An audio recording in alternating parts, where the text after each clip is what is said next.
They say hospitals are places of healing. For me, it became the breaking point. I'm Lena Caldwell, 32 years old. My daughter Elsie is 7. I lay on a gurney in pale blue scrubs, 6 stitches along my side, feeling the antiseptic sting fade. Then my father Arthur stormed in. His suit jacket flared as he slammed the door. "Rent or get out," he bellowed. My heart froze. I tried to answer, but my voice cracked. Before I could blink, his hand shot out. The slap echoed off the walls like a gunshot. My cheek burned, my body tipped off the gurney, and I tasted blood. "You think you're too good for this family," he snarled. Lying on the cold tile, pain flared through my ribs with each breath. Yet something inside me shifted. I would never lie down again. It all started 4 months ago, when I had no choice but to move back in. A clinic I'd worked at cut my hours. Rent shot up again. With my savings gone and Elsie's school bills looming, I knelt outside his door, suitcase in hand. On the other side waited a promised temporary, he'd said.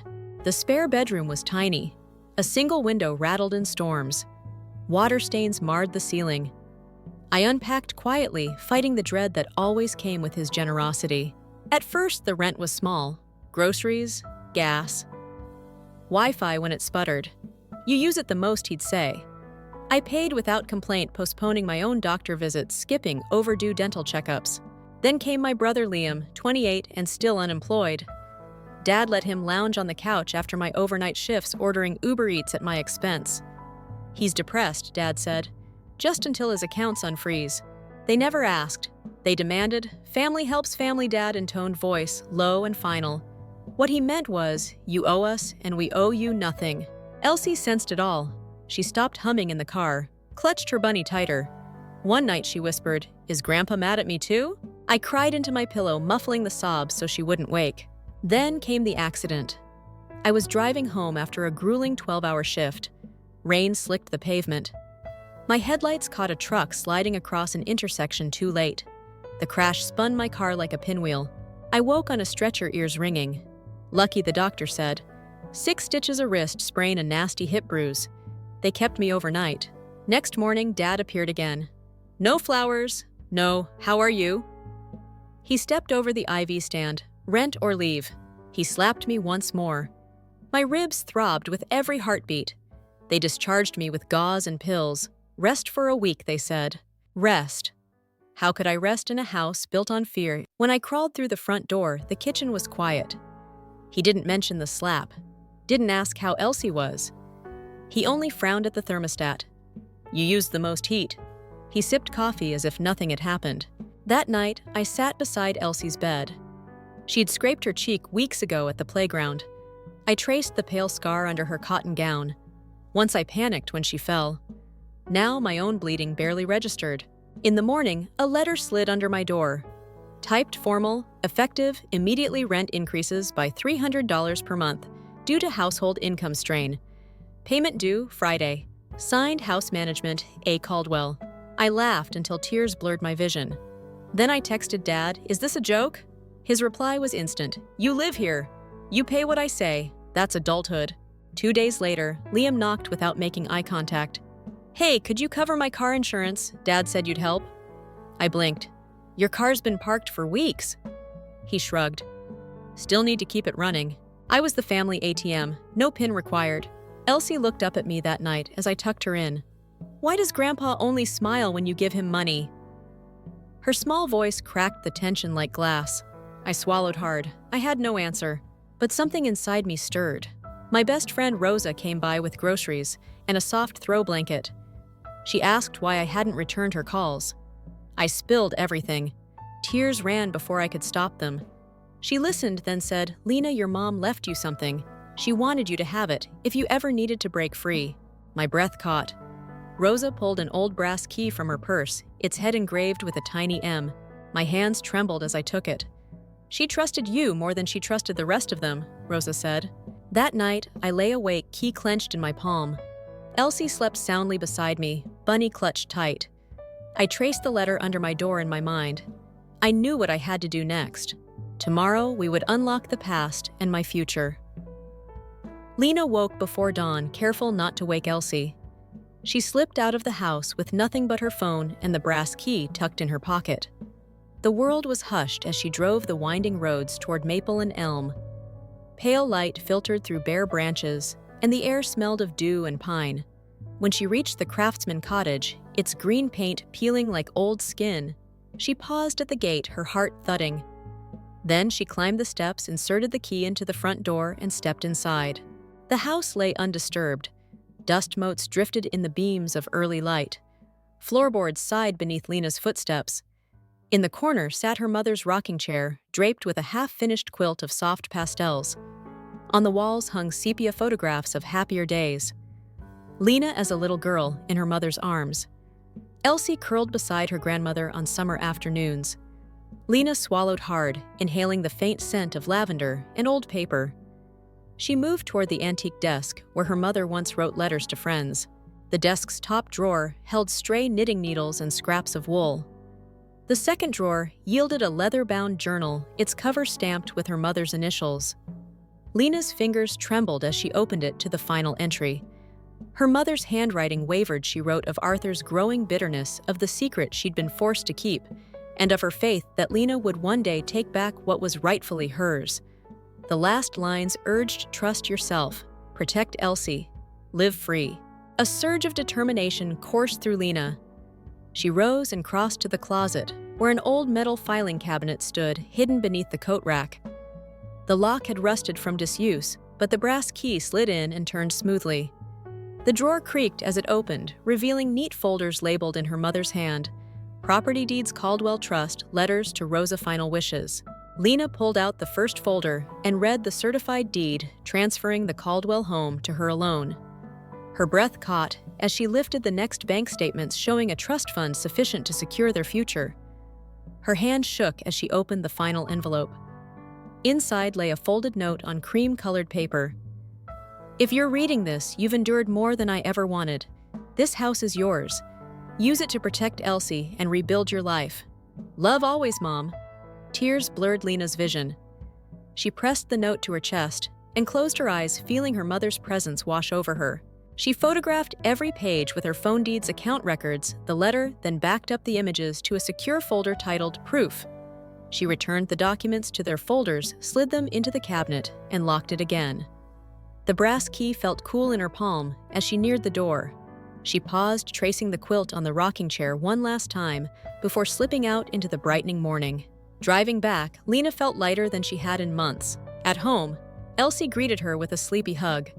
"Did you find something special?" she asked. Lena smiled and kissed her daughter's forehead. "Yes, sweet girl, something very special." She carried the groceries inside her mind, already racing with the steps ahead. Legal filings, eviction notices, protective orders. Arthur sat at the kitchen table, rifle charging through his budget sheets. He looked up, eyes cold. "You're late," he snapped. Lena set down the bags and placed the brass key in front of him. "I went to Mom's house," she said. "It turns out she left everything to me." His brow furrowed. "What are you talking about?" Lena's voice was steady. "I have the deed, the trust documents. I'm the sole owner now." Arthur sprang to his feet, face red with fury. He grabbed the key as if it burned him. Lena met his glare. "You and Liam have 30 days to leave," she said. "We'll cover moving costs." He threw the key across the floor where it skittered under the table. Without another word, he retreated to his room, slamming the door behind him. Elsie peeked from the hallway, eyes wide. Lena scooped her into her arms. "We're safe now," she whispered, brushing a strand of hair from her daughter's cheek. Sunlight streamed through the curtains, illuminating their faces. The Caldwell house was legally and finally their home. Lena knew challenges lay ahead, but with her mother's legacy in her hands, she felt ready. Part 3 would test her resolve and reveal the allies she never knew she had. That evening, after Arthur's door slammed, I sat on the hallway floor beside Elsie's doorway, her soft breathing lulling me as I pressed the brass key to my lips and vowed we would never live in fear again. At dawn, I called Rosa, whose voice was warm and fierce as she connected me to Marisol Patel, a family attorney whose calm clarity cut through my panic. "We'll file an eviction and a protective order simultaneously," she said. "You have the deeds, the trust, the video evidence. This will hold up in court."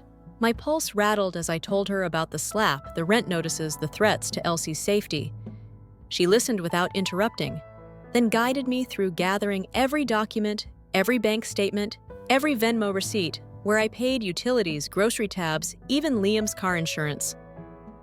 While I worked, Elsie drew pictures of our house with Mom and me holding hands under a sunny sky, and I felt my resolve strengthen. That afternoon, I messaged Leah, the hospital technician, who'd once apologized in hushed tones. As she handed me a video clip, she agreed to testify, promising to download the full footage of Dad's outburst.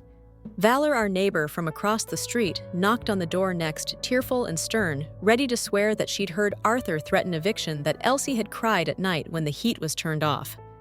Down the block, Mrs. Hernandez collected notes from neighbors who had seen me rush home after shifts, bruised and trembling. Each statement fueled my determination. By the time Patel's paralegal delivered the formal 30-day eviction notice to Arthur's door, I felt the old fear recede, replaced by purpose. Liam came to me at dusk, eyes wide, asking if there was mercy for him too. I held his gaze and said gently, "This isn't about vengeance, it's about safety and truth."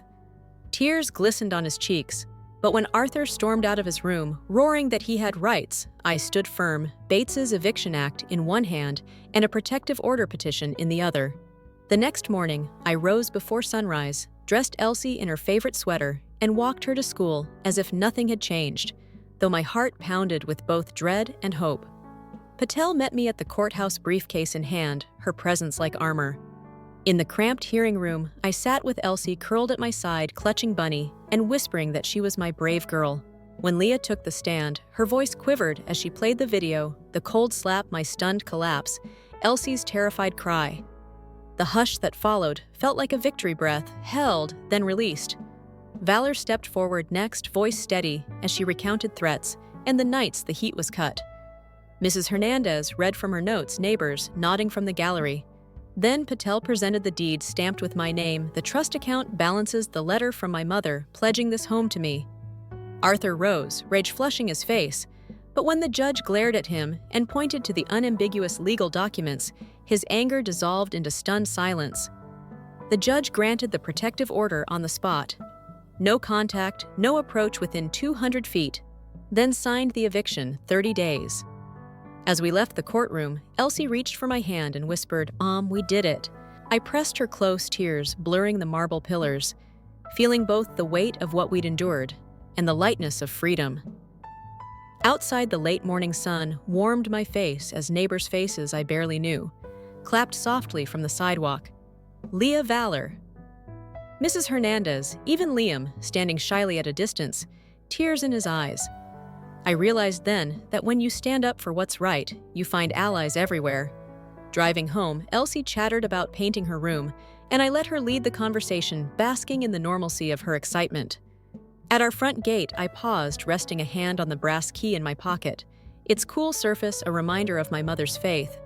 We stepped through the door together and into the first morning of our new life. Days after the courthouse triumph, a hush settled over the Caldwell house, as if it finally exhaled, and I spent the first morning alone, changing the front locks.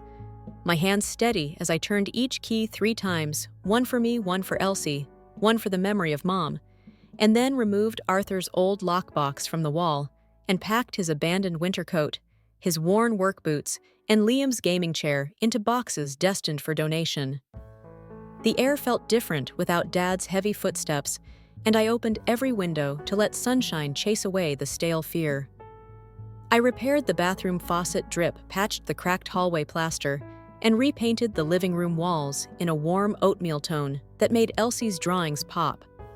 She grinned when I hung her picture of our family under a bright sun, and together we rearranged her old dollhouse on the window seat so she could watch neighborhood squirrels as she played.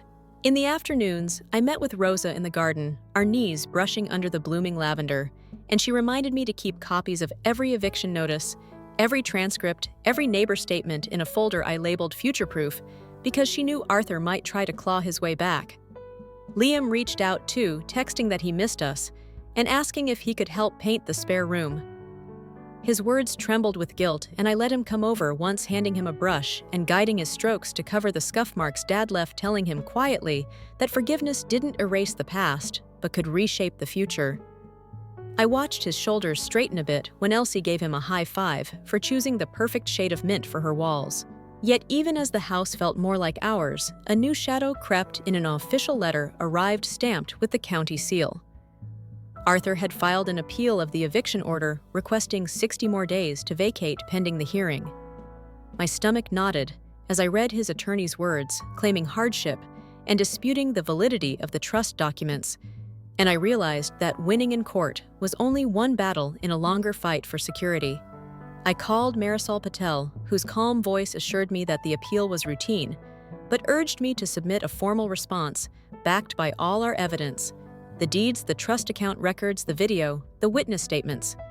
She scheduled our next hearing for 2 weeks ahead and reminded me to keep my nerves steady, because appeals courts moved slowly but respected clear legal title. That afternoon, I sat at the kitchen table with Elsie perched on my lap, printing documents and placing them in blue binders labeled Caldwell Home and Protection Order. And she helped by sorting sticky tabs for each section, her small fingers leaving rainbow marks on the margins. She beamed at her work, proud to play detective for our case. Later, a knock at the door revealed Mr. Liu from next door, holding a plate of freshly baked biscuits. "Thought you might need a pick-me-up," he said. And I thanked him, realizing that in standing up for ourselves, we had also woven stronger ties in our community. Yet that evening, when I took the last binder downstairs, I found a slip of paper slid under my door in a shaky scrawl: "Your mother would understand compromise. Call me if you change your mind. Arthur." My chest tightened at the familiar handwriting. I crumpled the note and tucked it into the trash without reading further, then sat with Elsie on the couch, tracing her hair, and promising her that no letter could ever change our home again. As night settled, I reviewed the hearing schedule and drafted our filing, each keystroke a reassurance that we would not back down. And when Elsie finally drifted to sleep, I held her close and whispered that this house would remain ours, a sanctuary woven from love, truth, and the courage to claim what was rightfully ours come appeal day. We would stand together unwavering. I woke before sunrise on the day of our appeal, the sky still brushed with violet and gold, as I held the 2 blue binders Caldwell Home and Protection Order against my chest, feeling the weight of every page like a promise to Elsie that our struggle would not be erased. In the kitchen, I brewed coffee while Elsie pressed her forehead against the cold window pane, wide-eyed and brave in her favorite sweater. Rosa arrived with muffins, her calm smile steadying my rattled nerves as she reminded me that every witness, every document, every video clip was a seed of truth that would blossom under scrutiny. When we reached the courthouse, Patel greeted us in the lobby, her presence a shield of confidence. She whispered that no judge had ever overturned such a clear-cut title when backed by notarized deeds, trust statements, and eyewitness testimony.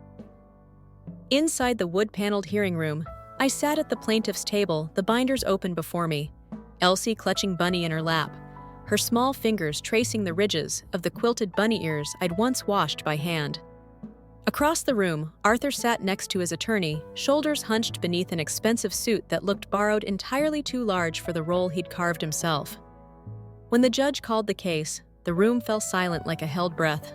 Patel began. She laid out the timeline of my mother's estate planning, introduced the recorded letter in which Mom had named me sole beneficiary of the property, then presented the deed stamped by the county clerk, the bank's certified account statements, showing the trust funds set aside precisely to protect me and Elsie, and finally played Leah's video of my father's hospital rage, the slap, my collapse, Elsie's terrified cry. Each piece of evidence landed with deliberate cadence, like stones stacked to form an unbreakable wall. Arthur's attorney rose for his turn, voice clipped and rehearsed, as he argued hardship and duress, questioned the legitimacy of the documents implied they had been forged in private long after my mother's death. But when he called the bank manager to the stand, her solemn oath and clear affirmation of the trust's authenticity silenced every doubt. Valor described the nights without heat and dinners cut short. Mrs. Hernandez recounted my ragged return from shifts bruised but determined. Mr. Liu testified to the day he saw me change the locks, breaking free of my father's tyranny. Even Liam stood at the back, shoulders slumped, but eyes shining with newfound respect as he affirmed his part in my financial burdens and his shame in coasting on my labor. When the judge leaned forward, pen poised above the bench, every head leaned in, every heartbeat paused. Then the gavel dropped. The appeal was denied, the eviction order upheld, and the protective order extended indefinitely. Relief poured through me like warm rain soaking parched earth. I looked at Elsie and saw her wide smile, tears glittering at the corners of her eyes. And I knew we had done more than secure a house. We had reclaimed our dignity, our safety, our future. Outside the courthouse, the late morning sun felt gentle on my face as neighbors offered applause from the sidewalk. Leah holding her phone aloft, Mrs. Hernandez clutching a bouquet of daisies, even Liam stepping forward with an envelope and a shy grin. Inside was a note he slid into my hand, a faded photograph of our mother smiling on the front porch of this very house with a simple line of her handwriting on the back.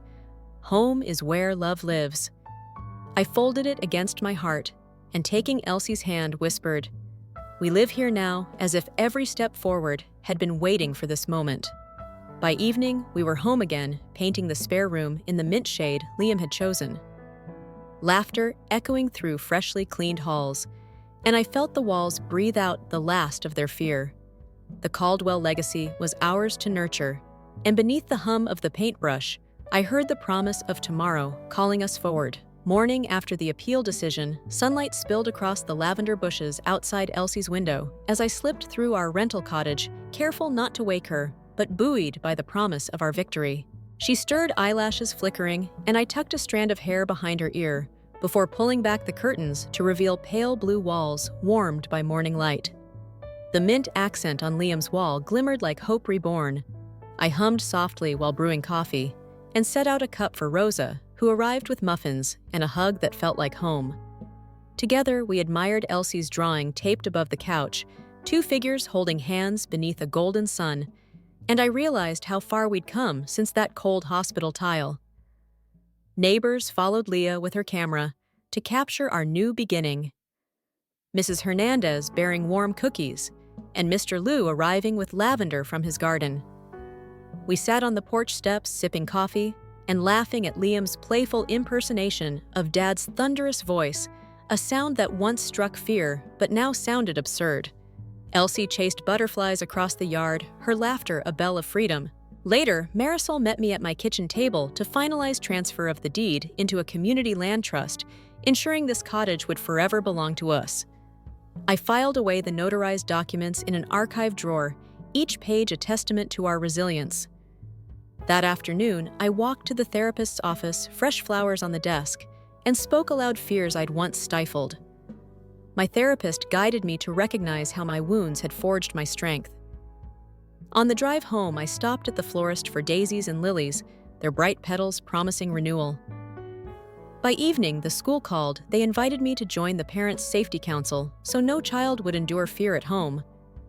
I accepted, thinking of Elsie and the power of collective care. As dusk fell, we gathered around our small kitchen table, Liam serving the first home-cooked meal of his own creation, and Elsie looked up with curious eyes. "Are you happy, Mama?" she asked. I reached across, held her hand, and smiled into her shining gaze. "I'm home," I said. Outside, the lavender swayed in the gentle breeze, and I knew that a family built on truth, courage, and love can never be taken away. Story 2. I've always been Sophie Turner, the invisible daughter, the one no one remembers at the charity galas, the one never pictured in the family photos lining Alexander Turner's mansion walls.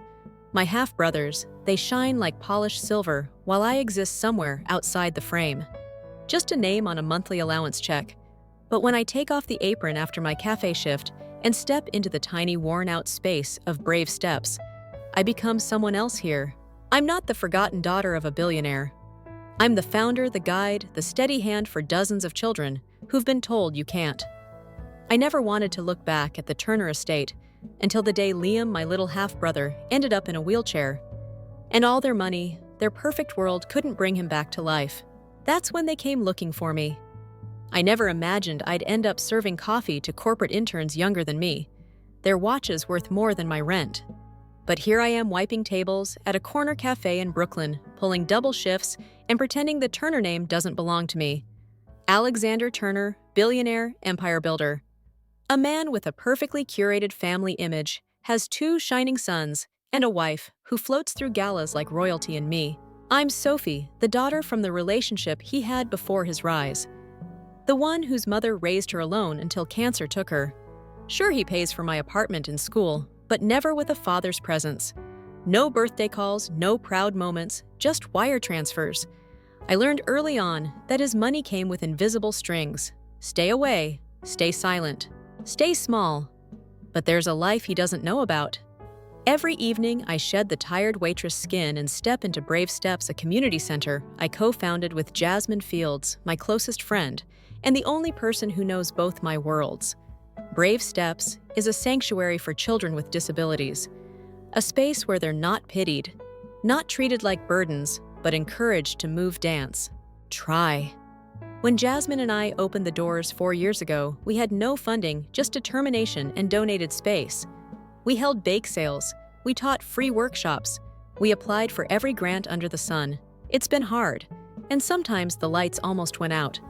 But the laughter of the kids, the small victories, the shaky first steps kept us going. Tonight, I'm kneeling beside Ava, a 7-year-old with cerebral palsy, helping her shift weight onto her stronger leg. She beams at me, sweaty and determined. "You're doing it, Ava," I whisper. Her mother watches from the sidelines, tears in her eyes. This is where I feel whole, where my last name doesn't matter. But just as I'm packing up mats for the night, Jasmine rushes in, her face pale. "Did you see the news?" she asks breathlessly. I shake my head. "It's Liam," she says quietly.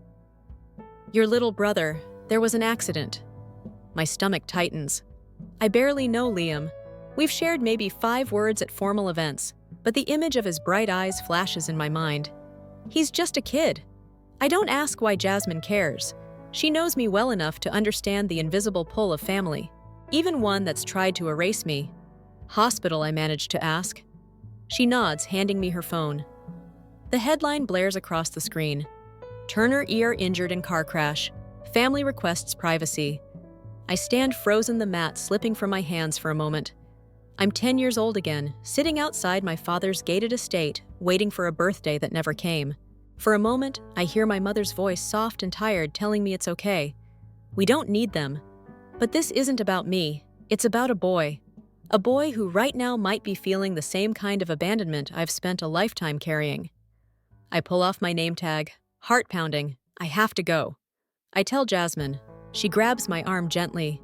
"Sophie, are you sure?" I look her straight in the eyes. "No," I say honestly, but maybe he needs someone who understands what it feels like to be left behind. And with that, I walk out into the cold night, the Turner name weighing heavier on my shoulders than it has in years. I hadn't been to the Turner estate in years. As I approached the towering gates the next morning, I felt the same old tightening in my chest, the feeling I used to get as a child when I stood here, waiting to be let in, only to be told, "Not today, Sophie." But today they let me in. A sleek black car waited by the front steps inside. Liam's nanny sat with red eyes, clutching her phone. I barely nodded. My focus was on the house, where everything gleamed to perfectly inside. The air was thick with tension. I could hear raised voices down the marble hall. "We've already hired the best."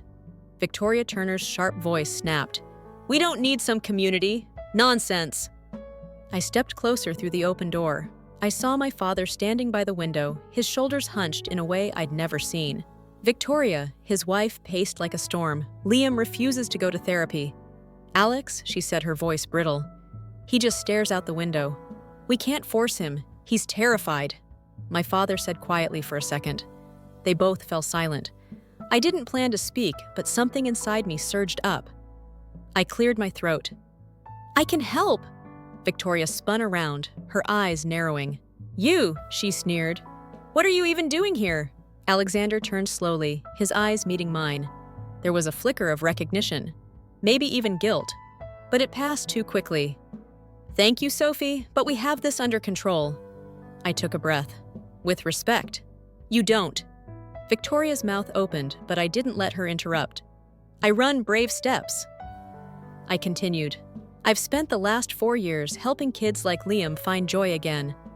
You can throw money at the best doctors, but they can't reach him if his heart's shut down for a second." I thought Alexander might actually listen, But then Victoria stepped in, her arms crossed. "This is family business," she said coldly. "And you," she let the word hang dripping with dismissal, "are not part of this family." The words stung more than I wanted to admit. Before I could answer, a soft voice came from behind me. "Sophie!" I turned. Liam sat in his wheelchair, thin, pale, his blonde hair falling over his eyes. "You're my sister, right?" he asked shyly. I knelt beside him, forcing a smile. "Yeah, buddy, I'm Sophie." He gave a small, uncertain smile. "I remember you from the Christmas party. You brought me a toy car." My throat tightened. "I did," I whispered. Can you show me the place where you work?" Liam asked quietly. "The one with the dancing kids." Victoria looked like she was about to explode, but Alexander lifted a hand, stopping her. "I want to go," Liam said softly. And just like that, the room shifted. Alexander's eyes moved from his son to me. A long, weighted glance. "Fine," he said quietly. "Take him. But if anything goes wrong..." I didn't let him finish. "It won't," I promised. As I wheeled Liam out, he clutched my hand tightly. "I'm scared, Sophie," he whispered. I squeezed his fingers gently.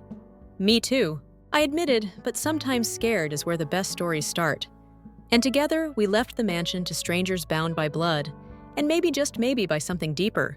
When I opened the doors of Brave Steps for Liam, his eyes grew wide. The center was nothing fancy. Chipped walls, mismatched chairs. A floor patched in places with duct tape. But inside, the air buzzed with laughter and music. Kids in wheelchairs spun slowly to soft rhythms. Others shuffled with braces on their legs, guided by patient volunteers. Here, no one stared, no one judged. Liam clung to me as we entered, his small fingers tied around mine. "Are you sure it's okay I'm here?" he whispered. I crouched to meet his eyes. "It's more than okay, Liam," I said softly. "This place is made for you." Jasmine spotted us from across the room, her face breaking into a surprised smile. "This is him," she asked, coming over. I nodded. "Jasmine, meet Liam." "Liam, this is Jasmine. She helps me run this place." Liam gave a shy wave. His shoulders hunched. I could feel how small and overwhelmed he was. He'd grown up in a world of silk suits and marble floors. This was the opposite. Noisy, chaotic roar. A little girl named Emily rolled by in a glitter-covered wheelchair, stopping beside Liam. "Hey," she said simply. "Want to race?" Liam's eyes widened. I can't." Emily grinned. "Neither can I. That's why it's fun." To my amazement, Liam gave the tiniest trembling smile. I helped him settle near the main room, watching as Jasmine gently introduced him to a few kids his age. For the first time in days, he wasn't just the injured Turner heir. He was a kid among kids, fumbling, giggling, unsure but alive. From the corner of the room, I caught Alexander Turner's driver pacing outside, the window phone glued to his ear. The family hadn't truly let Liam go. They were watching, controlling from afar. But in here, their world didn't matter. Jasmine came to stand beside me. "Are you sure about this, Sophie?" she asked quietly. "He's a sweet kid, but his family, they're not used to places like this." I let out a slow breath. "I know you're not just bringing him here for him, are you?" she added gently. I hesitated. "No," I admitted. "Maybe I'm bringing him here for me too." Because standing here watching Liam slowly warm up to the other kids, I realized something. All my life I've been waiting for a crack in the Turner wall. Some chance to prove I wasn't just the invisible daughter, but maybe, just maybe, this wasn't about proving anything to them. Maybe it was about giving Liam a taste of the freedom I'd fought so hard to claim for myself. Across the room, Liam tried moving his wheelchair on his own for the first time, his arms trembling with the effort. Emily cheered beside him. "You're doing it!" she shouted. He looked over at me, his face lighting up, and in that moment I saw it. Not just a scared little boy. Not just my father's son, but a fighter. And maybe if I could help him believe in that, it would be the one thing no amount of money doctors or polished family portraits could ever buy. By the second week, Liam was a regular at Brave Steps. He laughed louder now, moving his wheelchair with shaky but determined arms, racing Emily across the uneven floor, beaming when he won. His world had opened just a little, and mine, I realized, had too. But outside, the storm was brewing. I knew it the moment I stepped outside after class and saw the black car waiting by the curb. Victoria Turner stood beside it, dressed in a crisp designer coat, her heels clicking sharply on the pavement. She didn't belong here in this worn-out neighborhood, and she knew it. "Sophie," she said coolly when I approached. "We need to talk." I crossed my arms about Liam. She smiled tight-lipped about boundaries. She wasted no time. "You've had your little experiment," she began. "But Liam is part of our family. We appreciate your enthusiasm, but we have professionals for this. You're not needed." The words hit me harder than I expected. Not needed. Just like when I was 8. Watching Victoria pose for photos with her perfect family, while I stood at the edge of the frame, invisible. I drew a slow breath with respect to Victoria. "Liam asked to come here. He's making progress. He's happy." Her smile hardened, "And he will be happier surrounded by the right people. You've had your fun, Sophie, but this isn't your place." Behind her. Alexander stepped out of the car, looking unusually tired. "Victoria," he said softly enough. She turned to him, surprised. "Alex!" He raised a hand. "I've seen the videos Liam's been sending me. I haven't seen him smile like that in weeks." Victoria's mouth tightened. "This is a circus, Alex." "It's working," he said simply for a heartbeat. We all stood frozen. Then quietly, Alexander turned to me. "Tomorrow night there's a gala," he said. "The press will be there. They'll want to see Liam. Would you come?" I stared at him, stunned. "Come," I echoed. "To stand with us," he said, "with the family." The words I had longed to hear, but now they tasted strange. I thought of brave steps of the mismatched chairs and handmade posters of Liam racing across the cracked floor, grinning at his own small victories. I wasn't sure where I belonged anymore, but I looked at Liam watching nervously from the center, and I knew one thing: wherever he needed me, that's where I'd be. I nodded slowly. "I'll be there." Victoria's glare could have frozen the sun, but for the first time in my life, I didn't care. The gala was everything I remembered and everything I'd learned to hate. Crystal chandeliers sparkled above rows of tuxedos and evening gowns. Waiters glided between tables with trays of champagne, and photographers circled like hawks, searching for their next glossy headline. I stood near the edge, feeling out of place in my simple navy dress. Jasmine had helped me pick it, whispering, "You'll look stunning no matter what they say." But surrounded by Victoria Turner's glittering friends, I felt like a misfit in plain sight. "Hey," came a small voice. I turned to see Liam in his wheelchair, wearing a sharp little suit, his blonde hair neatly combed. His eyes sparkled when he saw me. "You came," he said softly. I smiled and knelt beside him. "Of course I did." He reached out, squeezing my hand tightly. "I'm scared," he whispered. I squeezed back. "Me too." A hush fell over the room as Alexander Turner took the stage. The billionaire CEO, the headline magnate, the man who never showed weakness tonight. Even he looked a little nervous. "Thank you all for joining us," he began, voice smooth but taut. "Tonight we celebrate the work of the Turner Foundation and our commitment to pediatric rehabilitation." I felt a ripple go through the crowd. Of course, the reporters were here for the big reveal, the family's new charitable focus. The perfect PR moment. But then Alexander's eyes found me in the crowd, and tonight he continued, his voice softening. "I want to introduce someone who has made a difference I never expected." Heads turned, whispers rippled. I felt the burn of 100 eyes. "This is Sophie Turner," Alexander said, motioning me forward. "My daughter." The room fell utterly silent. I froze. For years I had been erased from this family's public life. A ghost, a footnote. Now, under the blaze of chandeliers and cameras, I was being pulled center stage. I walked slowly, my heart hammering so hard I thought I might faint. Liam watched me, his smile small but proud. Alexander placed a hand lightly on my shoulder.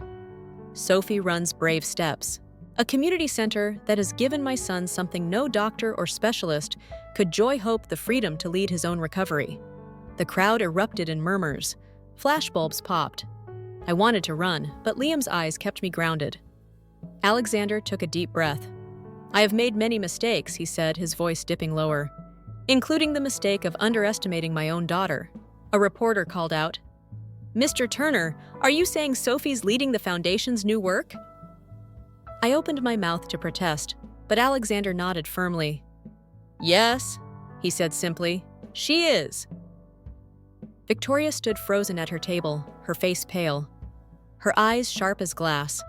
I looked down at Liam, who beamed up at me, and in that moment, I understood. This wasn't about me stepping into the Turner spotlight to prove myself. This was about creating a light bigger than all of us. For Liam, for the kids at Brave Steps, for every child who had been told you can't. I stood taller, the cameras flashing, the murmurs rising for the first time in my life. I wasn't invisible. I was exactly where I was meant to be. The days after the gala blurred into a whirlwind.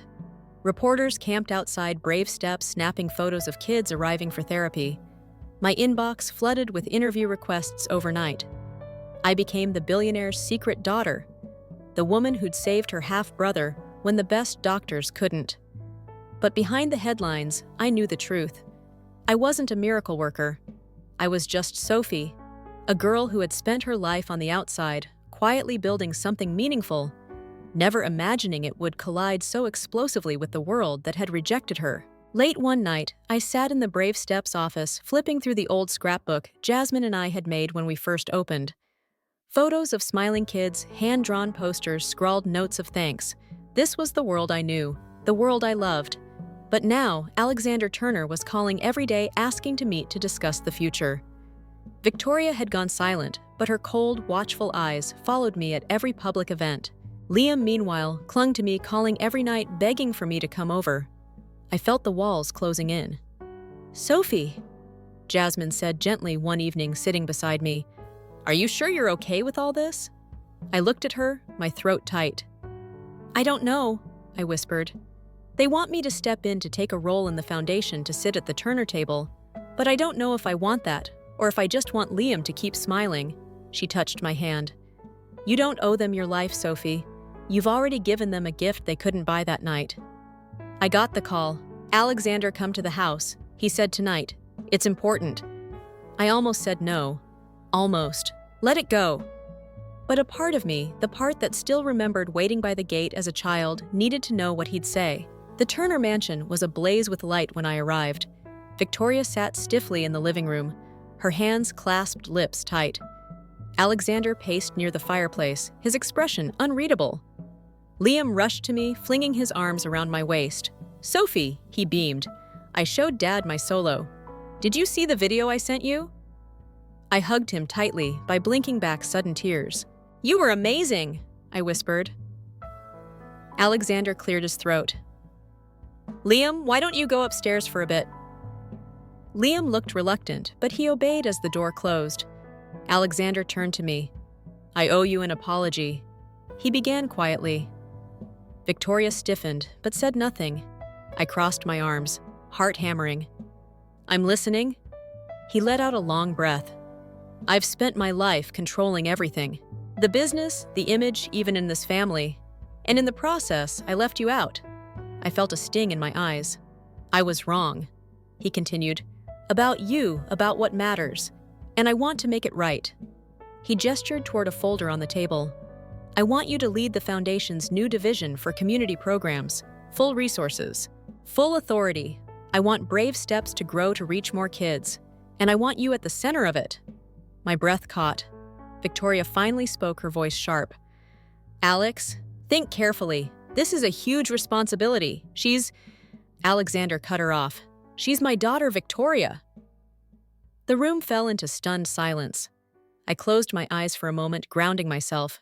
For years, I had dreamed of this recognition. A seat at the table, a place in the family.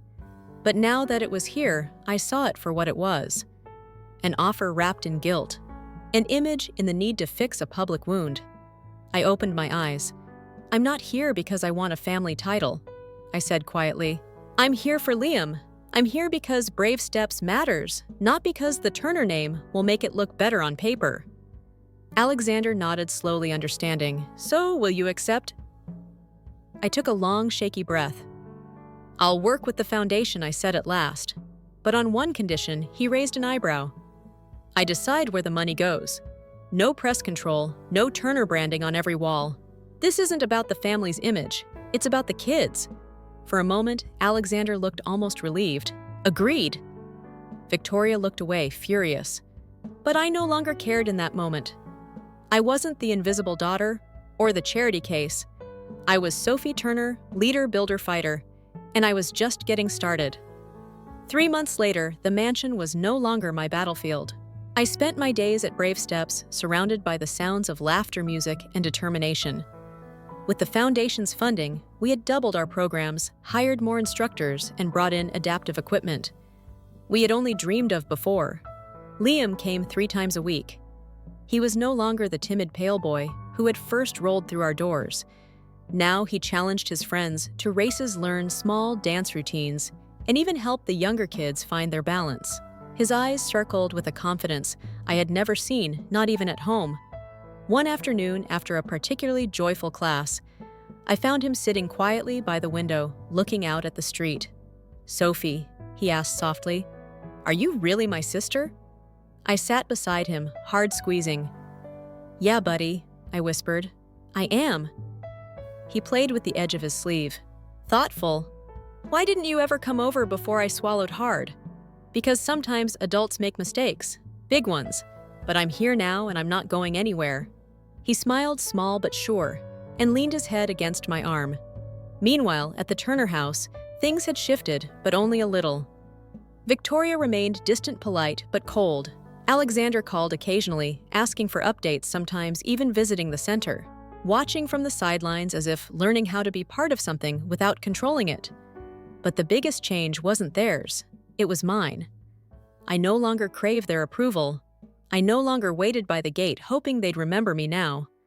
I stood tall because of the life I'd built, the community I'd nurtured, and the kids I fought for every day. One evening, as the sun dipped low and the last of the children were picked up, Alexander arrived unexpectedly. He stood awkwardly in the doorway, watching me stack chairs. "I don't want to intrude," he said. I wiped my hands on a towel. "What's up?" He hesitated, then said quietly, "I wanted to thank you not just for Liam, but for teaching me how to follow." I stared at him, surprised. "Follow?" He gave a small, wry smile. "All my life, I thought leading meant control, power, planning, every move but you. You showed me something else." For a long moment, we stood in the quiet room, father and daughter, not quite healed, not quite broken. Then he said softly, "I know I can't change the past, Sophie, but if you're willing, maybe we can build something new." I took a breath. I wasn't sure what something new meant, but I knew this. I was no longer the girl waiting outside his world. Now I was standing firmly in my own. And if he wanted to meet me here, he'd have to walk through the doors himself. 1 year later, Brave Steps looked nothing like the small patchwork studio where it all began. The new facility gleamed with light, not because of fancy glass or polished floors, but because of what it held. Laughter, movement, joy. Children in braces, in wheelchairs, on crutches, danced freely across the open space at the far end. Liam was leading a small group demonstrating a simple practice routine. His face lit up every time he nailed a step, and his friends cheered him on. Watching him, you'd never guess the quiet, broken boy he'd been a year ago. I stood near the window, arms crossed, smiling softly. Jasmine came to stand beside me, nudging my shoulder. "Look at him," she murmured. "Your little brother's turning into a star," I laughed. "Yeah," I said. "He's come a long way." Alexander Turner came by often now, not as a CEO dropping by to supervise, but as a father, learning to listen. He donated quietly, stayed in the background, and most remarkably, learned how to step aside. Victoria never came, and that was okay. As the event wrapped up that evening, our first big annual showcase, Liam rushed over, grinning ear to ear. "Sophie, did you see me?" he asked breathlessly. I ruffled his hair. "I saw you, champ. You were incredible." Alexander approached, standing awkwardly at the edge of our circle. "Thank you," he said quietly. I raised an eyebrow. For what? He hesitated. For not giving up on him, for not giving up on me. I offered a small smile. "I didn't do it for you," I said gently, "but I'm glad you're here." He nodded, eyes glimmering with something I'd once thought impossible: humility. That night back at my small apartment, I sat by the window, looking out at the city lights. I thought about everything that had changed. Brave Steps had expanded to 2 more cities. I was no longer just the forgotten daughter. Liam was thriving. And me, I was no longer defined by the Turner name or the absence of it. I was Sophie Turner, builder, fighter sister leader. And for the first time in my life, I felt whole. As I closed my notebook, the one where I still scribbled goals, dreams, and messy thoughts, I whispered softly to myself, "You did it. Not because of the money, not because of the name, but because I had learned it to follow my own path." And somewhere in the quiet between memory and hope, I knew this: the best steps we ever take are the ones no one else can lead for us. We have to choose them ourselves. Story 3. My name is Megan. I'm 34 years old, living alone in a small apartment in Cleveland. And I had never been a mother until the day my entire family applauded, because I was given the opportunity to raise 3 children that weren't mine. No one asked if I was ready. No one even looked me in the eye when they made the announcement during my grandmother's 80th birthday party. Like I was the obvious choice, like I was born to replace an absent mother. But what they didn't know was that I had quietly quit my job, giving up my lease, and was preparing to disappear from a life I never chose. Have you ever been turned into the convenient solution in your own family? Leave a comment if you know what that feels like. And don't forget to like and subscribe to hear the rest of this story. Because right after this, I'll tell you what happened when I decided not to be the obedient shadow anymore. I'm the middle child of 3 sisters, and if you've ever been the one in the middle, you probably know what that means. Not the focus of expectations like the eldest, and not the spoiled one, like the youngest. I grew up in a household that was always lively, but never loud because of me. I was Megan, the easygoing, understanding, considerate kid everyone believed would never bother anyone. My sister Rachel was the complete opposite. She's 2 years older than me, and had always known how to make the world revolve around her. When she cried, the whole house held its breath. When she laughed, everyone caught some of that joy. Every family decision, from vacations to dinner plans, had to factor in Rachel's mood. When Rachel got married at 25, our parents seemed relieved. But that marriage fell apart after 8 years and 3 children. The reason it changed, depending on who she was talking to. Sometimes her husband cheated. Sometimes she just needed to find herself the real reason. I don't think she even knows. After the divorce, Rachel moved back into a rented apartment on the 2nd floor, close to our parents' house. An apartment I ended up paying half the rent for just for a few months. You get it right. The 2nd month turned into the 10th. Then nobody mentioned anymore that I was the one footing the bill for her little family. It became an unspoken obligation, as if not doing it meant I was being unfair to the kids. The 3 kids, Aiden 10-year-old, Lily 8, and Max the youngest, who had just turned 5. They weren't at fault. Truly, they were smart, sensitive children, and sometimes so sweet. It softened me, but they also carried the chaos of their mother with them. I remember the first time Rachel left them at my place. Only an hour. I'm getting my hair done and a quick massage. I was in the middle of preparing a data analysis for a client. I told her, "Rachel, I have a Zoom meeting at 2 Hesher." She laughed, kissed my forehead like I was a child, and said, "You've got this. They're really well behaved." Then she vanished for 5 hours. From then on, every emergency babysitting became my job, once because Rachel needed a weekend to heal. Another time, because a friend introduced me to an amazing guy. And I'd regret it forever if I didn't go.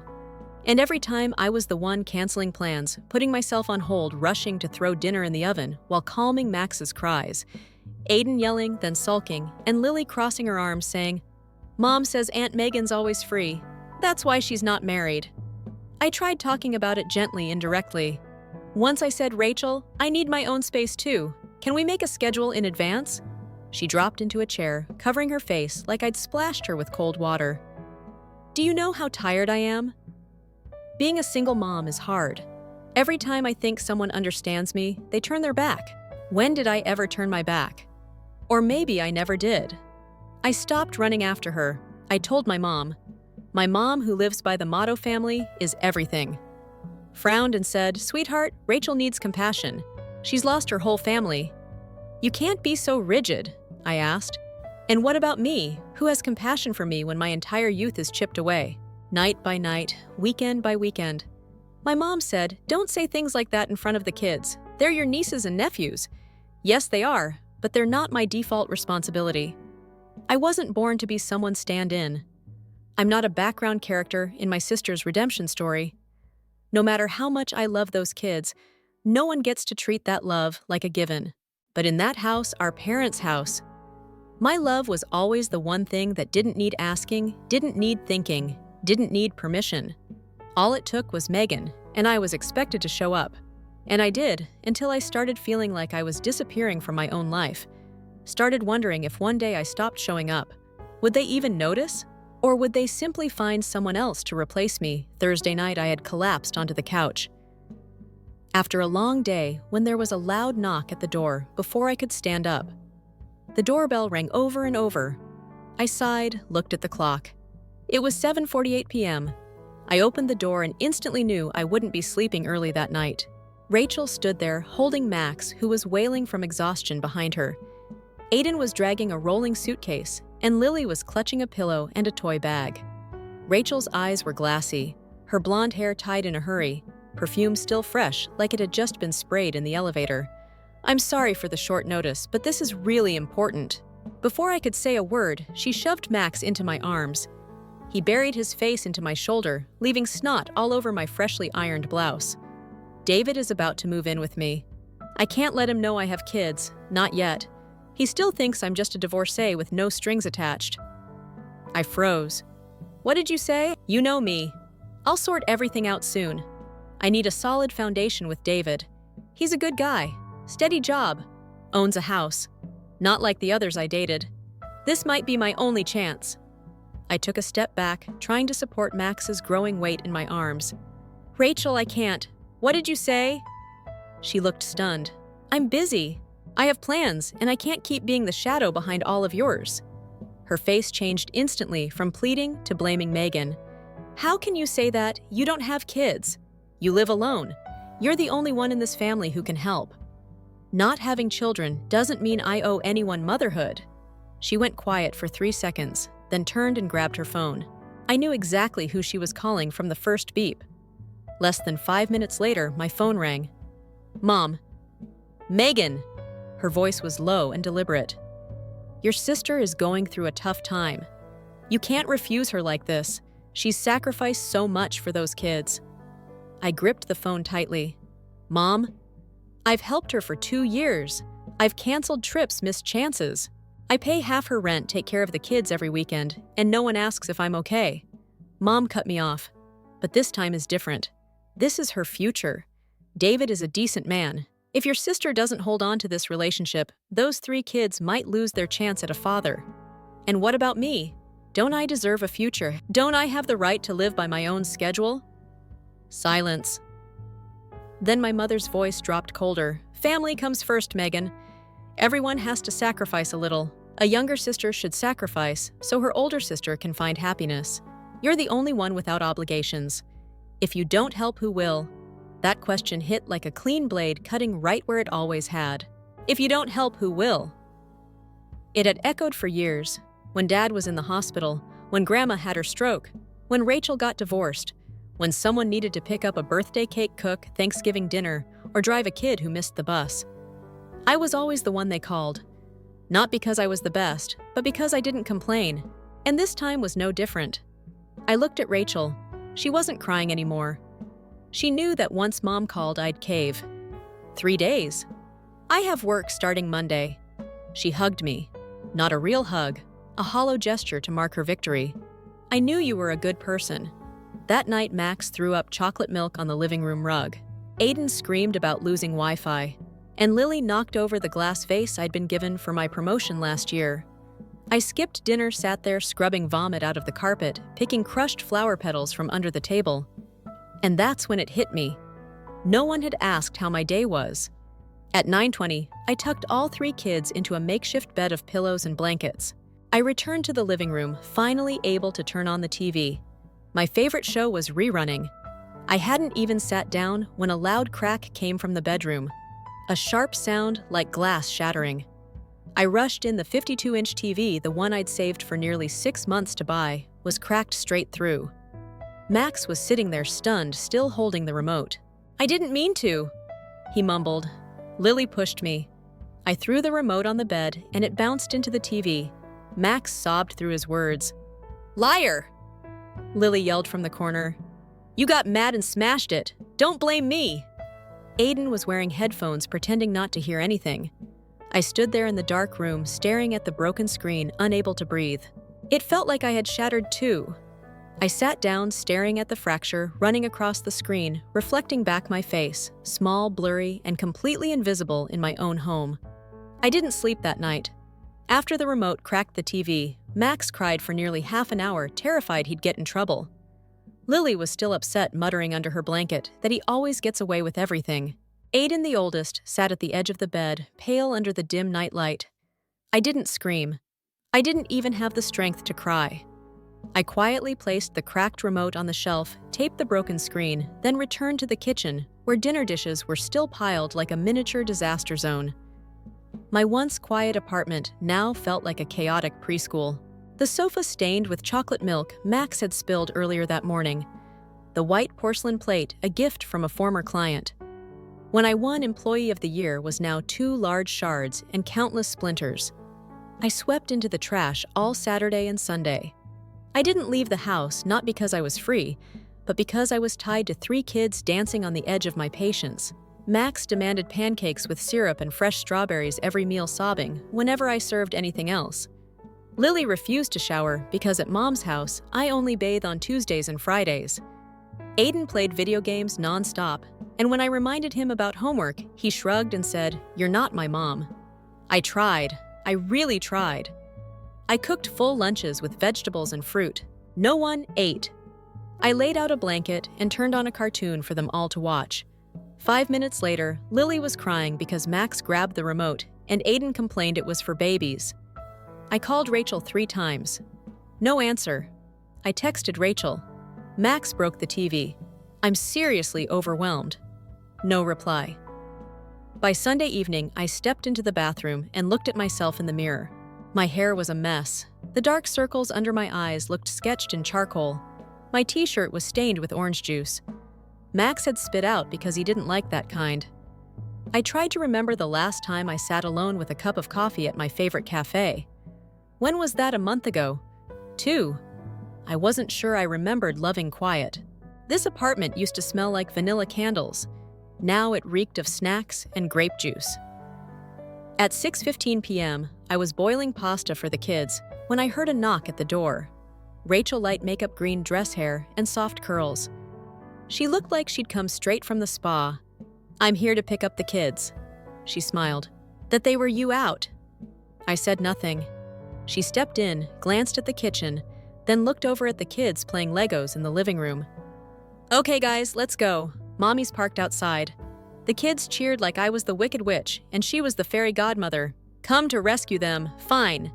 At least I didn't have to fake a smile. I packed up their clothes, wrapped Mac's wet sneakers in a bag. He jumped in the puddle on the balcony as I placed the last bag by the door. Rachel turned back. "Oh, Megan," she said casually. "Can you help again next weekend? David's taking me to meet his parents in Vermont. I need some alone time to make a good impression. They're a bit old-fashioned, so the kids wouldn't really fit in." I opened my mouth to say something, but paused. I looked at the 3 kids tumbling down the stairs, mismatched shoes laughing loud enough to echo down the hall. Rachel didn't wait for an answer. She waved. "Thanks in advance. I knew you wouldn't say no. You're always amazing." The door closed. I remained alone in the apartment. Now quiet again, dinner still bubbling on the stove. I turned it off. S8 down. The TV screen was still cracked, like a cold smash through the faint living room and through me. 3 days later, on a gloomy weekday afternoon, I was working in my home office when my phone buzzed with a message. It was from Shannon, Rachel's longtime friend. She had been a bridesmaid in Rachel's wedding, and though we weren't super close, we'd had coffee a few times. Enough to be real with each other again. "Sorry to text this, but I think you should know. I stopped typing, eyes fixed on the screen. I had lunch with Rachel today. She talked about her no kids phase. He said David's moving in by the end of the month. But since he's not ready for kids, she plans to leave the three of them at your place for at least a few months. She even joked she'd hire a babysitter with your money. Megan lives alone and doesn't have kids, so of course she'll help. That's a direct quote. I set my phone down. My throat felt like it was being crushed by an invisible hand. I remembered every moment from the past few weeks when Rachel tested leaving them with me. Her lines like, "I know you'll always be there when I need you," and that Sunday night when she said I'd be thanked soon enough. Not a few days. Not a one-time thing. It was a long-term plan. I walked out of my home office and stood in front of the cracked TV, still unreplaced, like a silent reminder. I had let something slip away a long time ago. Not just boundaries, but ownership of my own life. Every time I said I'm busy or I need personal time, they called it selfish. Every time Rachel needed a break, I was the babysitter. Every month, she paid half the rent. The other half came quietly from my bank account, without thanks, without asking. But this time, it was an entire scheme built on lies where I would play the stand-in mother so my sister could shine as a carefree woman. I picked up my phone and typed, "Thank you for being honest, Shannon. I truly appreciate it." Shannon replied almost instantly, "I don't mean to interfere, but the way Rachel treats you, it's not fair. And hiding her kids from her new boyfriend. That crosses a line. She told David she's mentoring 3 kids at the local church. Didn't say they're her own." My heart tightened. I had grown used to her selfishness, but I still couldn't believe she was willing to deny her own children, just for a few months of starting fresh. I looked around my apartment. My apartment, a place that used to be a quiet little haven where I once dreamed of simple things. Peace.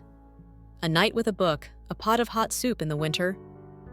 Now it was about to become a hiding spot for 3 children unacknowledged by their father and temporarily stored away by their own mother so she could date.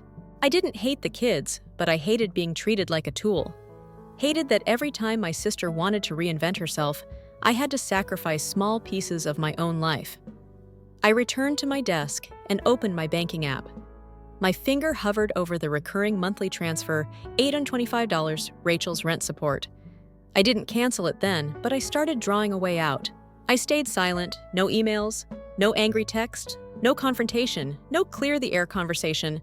There is simply began packing. The next morning, I called Mr. Wilkins, my landlord, a man in his 60s who lives downstairs and adored his plants. "I know the lease has 4 months left."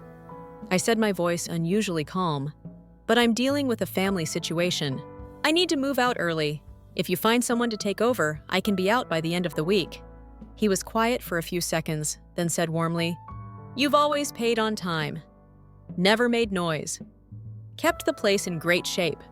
I actually have a family meeting, something urgently. If you move out by Friday, I'll refund your entire deposit." I thanked him and hung up. That was it. No drama, no one begging me to stay. By that afternoon, I found a 1-bedroom apartment in Columbus, about a 2-hour drive away. It was near a park with a balcony that overlooked a river. The landlord was a widow named Deborah, her voice kind and Midwestern. She told me I could move in anytime as long as I was okay watering her plants on hot days. I said I can start moving tomorrow. That evening, as I opened the closet to begin packing, a strange feeling washed over me. Not sadness, something lighter.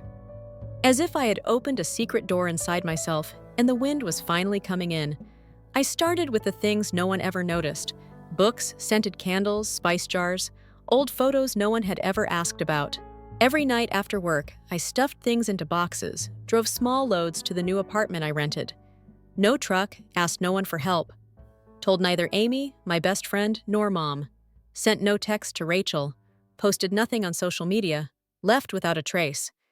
Every day, after 5 p.m., I disappeared a little more from the old place, and each night, I arrived a little more in the new one. The Columbus apartment was still empty when I got the keys, but the soft balcony light in the afternoon and the sound of the nearby river softened something inside me, like folding a shirt that's finally been ironed smooth.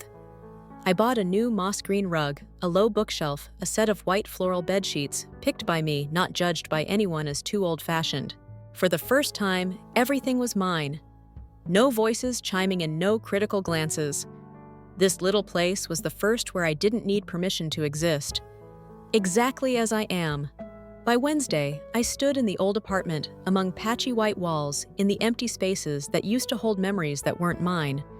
The spot where Max spilled milk on the sofa in the corner, where Lily sulked about brushing her teeth.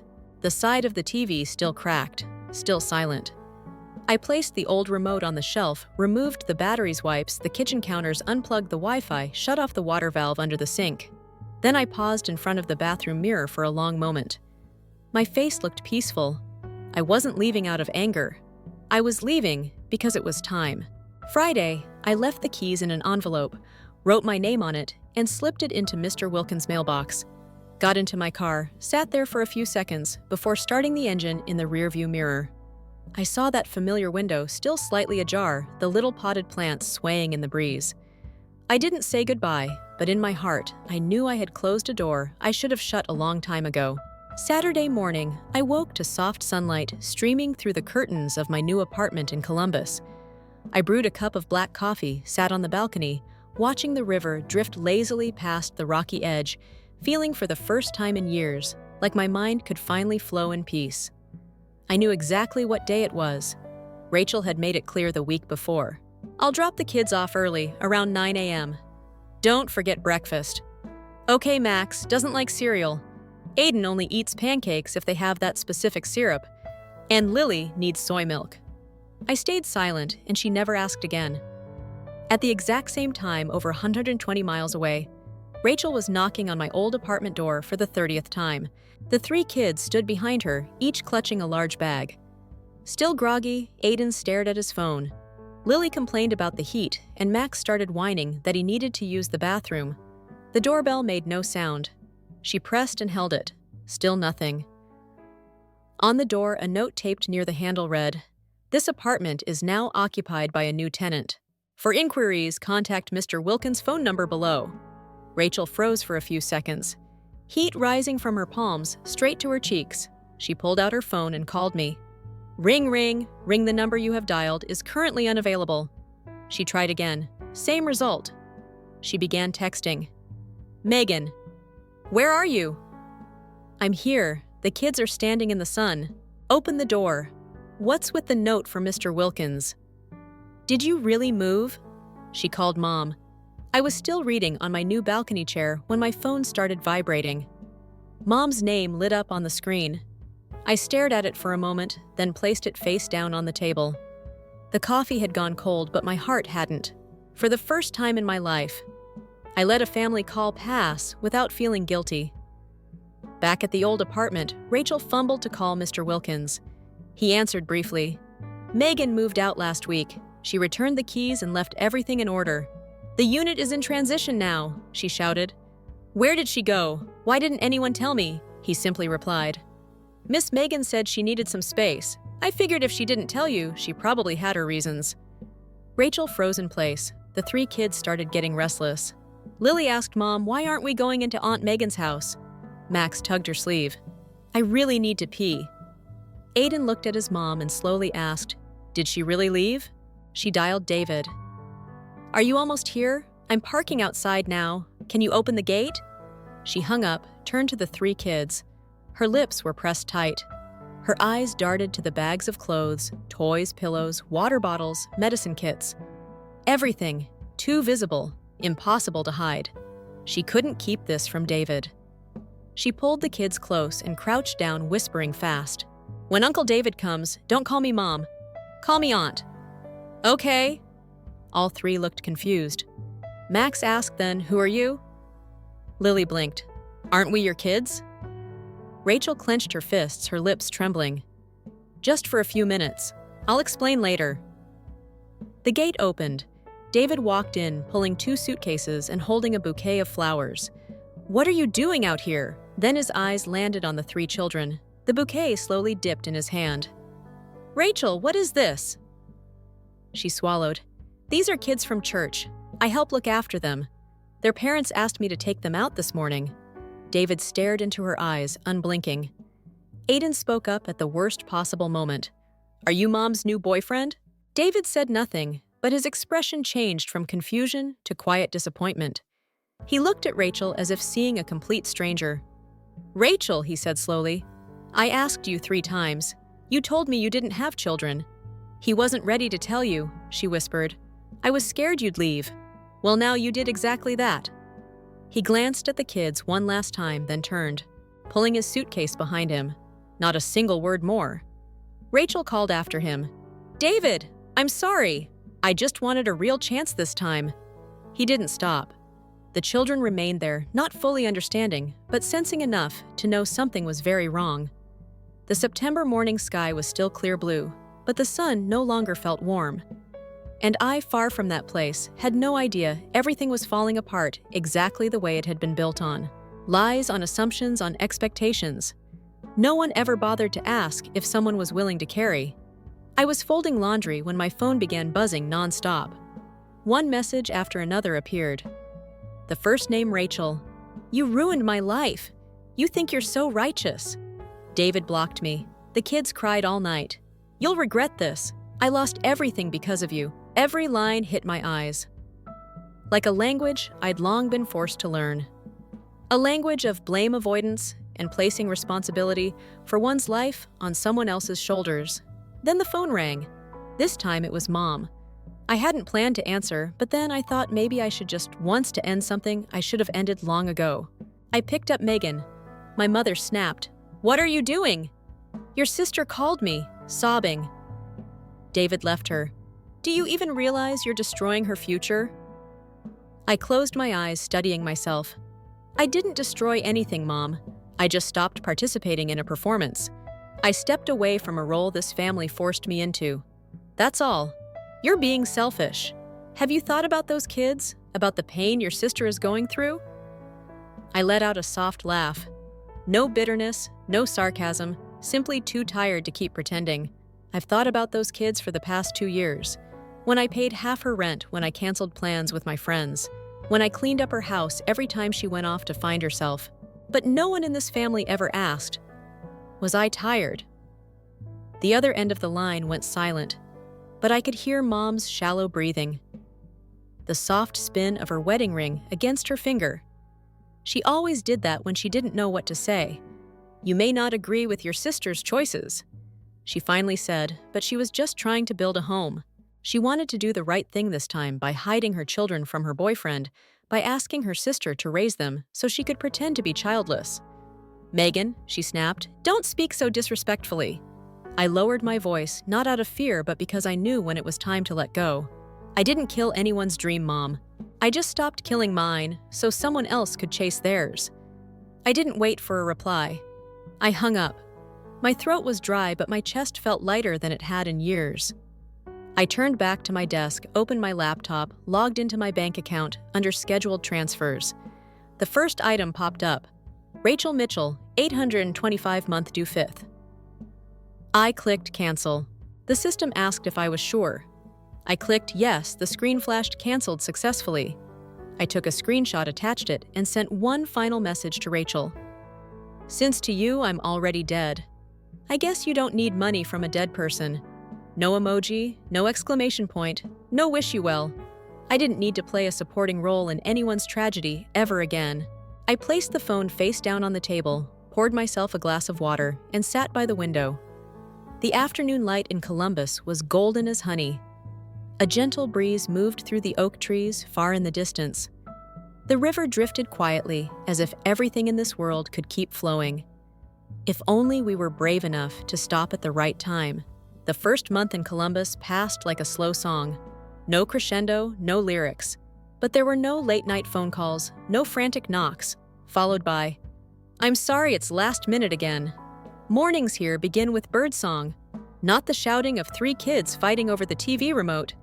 I woke up early, washed my face with cool water, rolled out my yoga mat on the wooden floor, turned on a soft playlist, and breathed. Truly breathed without anyone calling my name, without responsibilities landing on my shoulders like a sudden blow. I signed up for an online yoga training course, then applied to teach a trial class at a small studio a few blocks away. They took me in saying I had a voice that makes people believe things will be okay. In the afternoons, I worked as a freelance financial consultant, for a few small companies, managing expenses, reviewing reports, handling taxes. It was enough to keep me engaged, but not so much that it trapped me in a packed schedule. I worked in a space I chose in leggings, with my hair tied up, sipping peppermint tea, and no one asked, "Are you free?" While I was in the middle of something, every weekend I picked a new coffee shop to visit. I took notes in a little notebook, the cafe's name, the view from the window, the signature drink, not to show off, just to remember that I'd been there, that I'd sat in that seat, and that I didn't have to rush home to babysit. Amy, my best friend since college, took the train to visit in the 4th week. She brought a small box of cake, a candle, already placed in the center, and knocked on my door like no distance had ever existed between us. "After your birthday got canceled last year, I owe you a proper celebration," Amy said, hugging me like I'd been rescued. We ate cake, drank white wine, and played our old college indie rock playlist. Those songs that now felt slightly cringy, but comfortingly nostalgic. I laughed not to be polite. I truly laughed until tears welled up because I felt seen present, not as someone guarding someone else's happiness, but as myself. After that, I started to grow. Used to a life where I didn't have to explain everything, I became friends with Helen, the woman who lived downstairs. She was nearly 30 years older than me, but had a razor-sharp memory and occasionally left her keys in the microwave.